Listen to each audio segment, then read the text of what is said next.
As an example, you're looking here at the Cortex M0. This is ARM's smallest and lowest power processor. And this example is showing it implemented in a beacon together with our Cordio radio technology. This will operate for 10 years on a coin cell battery. And the IoT technologies and the platforms that we have available mean you can connect almost anything now. And I think, I mentioned earlier, I think this is going to be particularly important for India.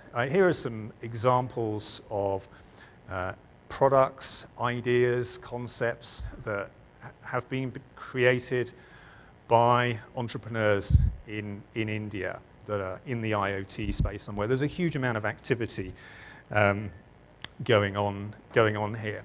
And you know, I talked earlier about the democratization of innovation. And I think the IoT is driving a second wave of that. It is really becoming very easy with the technologies that companies like ARM put in place, the platforms that we put in place for developers or entrepreneurs to create new hardware and software systems to address specific challenges that are unique to a particular vertical market or to a particular region of the world. India, I think, of course, because of the size of the population, the size of the market, has a unique opportunity here. The combination of the size of the market and the IoT technologies that are available for some really exciting innovations and the capability to build businesses that can scale out very quickly because of the size of the market. So, you know, looking to the future of IoT, we've said IoT is already here. Well, the opportunity for IoT is huge as well. These are some numbers from Gartner that look at the future size of some different aspects of the Internet of Things market. And you can see the kind of compound annual growth rates that are being forecast there. It's a great opportunity for all of us. And India is very well positioned to capitalize on this opportunity. As I mentioned a minute ago, I mean, I think if we look at the macroeconomy, inflation being down, the fiscal deficit being on target, and what the government is doing and encouraging foreign direct investment as well, seem to be doing the right things to stimulate growth. Let's not forget that, you know, over 2,000 chips a year are already designed in India by over 20,000 engineers, right? So a lot of the expertise is here. Now we, as ARM, absolutely we want to support that growth, encourage that growth, and the growth of the ecosystem around it. We regard ourselves, you know, we are HQ'd in the UK, but we think of ourselves as an Indian company as well. We have more than 500 people working in India. And we're investing in those people, both the people we employ today, but also the people that we are going to employ in future, the graduates from Indian universities that we're going to employ in the future. And I'm very pleased today to be able to make an announcement about a partnership. We are working with the IEEE to support a new efficient embedded design course that they have designed. This course is going to be launched first in Indian universities because of the strength of the courses in India and, of course, the number of students who are coming out of these high-quality universities in India. So, you know, these students are the people who are going to be designing the products of tomorrow to address some of the opportunities that we see here in India. Food to factories, connected cars to people, smart cars to smart watches. Some advances are consumer-driven, but a lot of the opportunity is driven by the need for efficient use of resources, cutting energy use. And again, of course, we think that ARM's focus on low-power systems is going to be very, very important here. So industrial devices. So looking for a moment at two contrasting extremes of the Internet of Things. Industrial devices, construction, these kind of applications. Actually, the these IoT devices used in this class of application can often have a great business case for them in terms of improving the efficiency of the process of building, for example, and in terms of sensors being embedded into buildings and making it much, much easier to then manage those buildings subsequently. So again, in a country as big as India and with the huge range of infrastructure investment projects going on, a lot of opportunity there.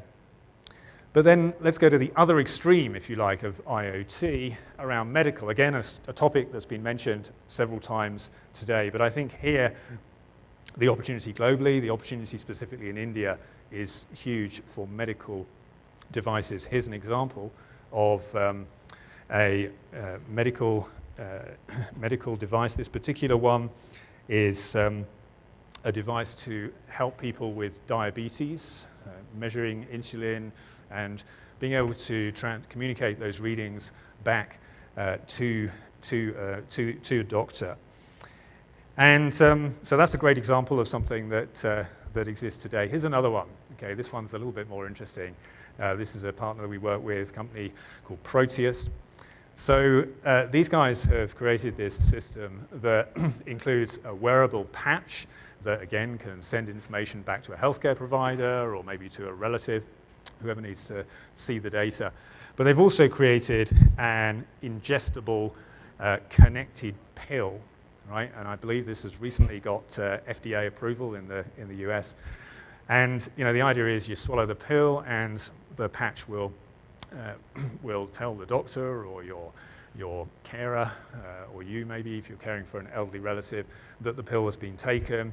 So you're able to remotely monitor that maybe an elderly relative is looking after themselves properly. So these are great examples of the kind of things that you can do with this technology.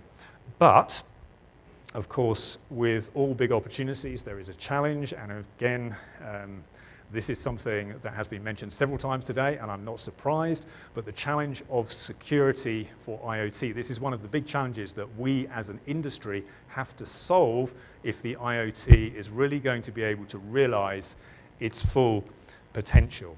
This, for me, is the number one challenge of the Internet of Things. And that's especially true when we are talking about applications which are using very sensitive data, like medical applications, or safety critical applications. As soon as you start interacting with the car or robotics in an industrial environment, for example, safety suddenly becomes a key concern. And really, what we need to do in order to solve these problems, it is all about a holistic solution for security.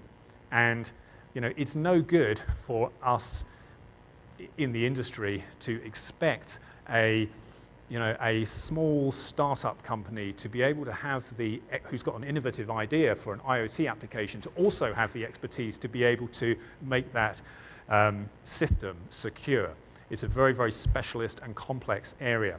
So this is an area that we have been investing in to make it easy for companies to put together IoT subsystems that are secure both at the hardware root of trust level and then in terms of the software layers on top of that, right through to the cloud and the services and applications that are going to run on the IoT endpoint, whatever the device is. And it's all about making that easy and making it quick for developers, for entrepreneurs to be able to create a new design. So we have a platform which is called Mbed, the ARM Mbed platform. There's an Mbed operating system that's used on the client device and an Mbed server that manages the device in Mbed server software that manages the device in the cloud. So we have found that you can create an IoT endpoint in about 3 months with 3 engineers using this technology. So coming back to the point earlier about democratization of innovation, and given the enormous range of applications that are possible for the IoT, once you start getting down to that kind of short level of time and small amount of effort to create a product that is going to be really differentiating and adding value to a particular, solving a real problem, maybe something that's unique to the India market. That's really exciting, and this is why I think that the IoT has the potential to be a vehicle to drive really explosive growth of entrepreneurship and startups in the India market. And of course, being able to do that, as I said earlier, in a secure way and have confidence in the security system that's been put in place is absolutely key. You know, when we were talking about security earlier, one of the things that came up is regulation, government regulation. Well, yes, you know, that is important, but what is most important is the relationship of trust that needs to exist between the consumer or the user of the end device who owns the data or from whom the data is coming, and the provider of the service that is using that data. That relationship of trust has to be built and it has to be maintained in order for the true benefits of the IoT in terms of data sharing and broader data use of applications to be fully, across different applications, to be fully realized. So, to summarize then, I think the IoT represents an amazing opportunity for, particularly in India, to capitalize on, with the massive market that exists in India, with 1 million graduate engineers leaving university every year. All of the key ingredients in place for the semiconductor industry, and of course that $150 billion services industry that exists. And you know, I think a lot of the skills that have been built up in systems, in integrating complex systems over the last 20 years or so in India are very relevant to be applied in this IoT market as well. So really there's an opportunity to jump ahead in these smart city applications, healthcare and transportation kind of applications, all of these IoT applications. Of course, we are very ready to partner with you. We want to help enable the kind of creativity and technical expertise that is going to create success for the Make in India campaign. So I want to finish just by reflecting back on a prediction that was made back in 1950 in a magazine called Popular Mechanics. And that prediction said, in the future, computers will weigh no more than 1.5 tons. Now, fortunately, that prediction hasn't come to pass, otherwise my smartphone in my pocket might be causing me a little bit of a problem at the moment. But the lesson here is that the future is very hard to predict. And you know, half of the most globally successful IoT companies probably don't exist yet. So this is all about enabling what is to come and what can happen here in India to enable that. And together we can do that. Thank you very much.